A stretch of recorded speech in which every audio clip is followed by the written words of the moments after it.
During his career, Bird led the Celtics to 3 NBA championships, 1981, 1984, 1986, and was named NBA Finals MVP twice, 1984, 1986.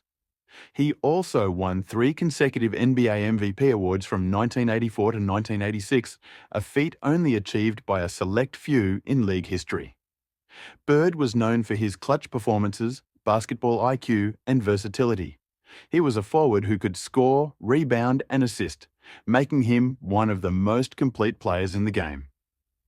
Larry Bird retired in 1992 due to chronic back issues but remained involved in basketball. He joined the Celtics front office as a special assistant and later transitioned into coaching.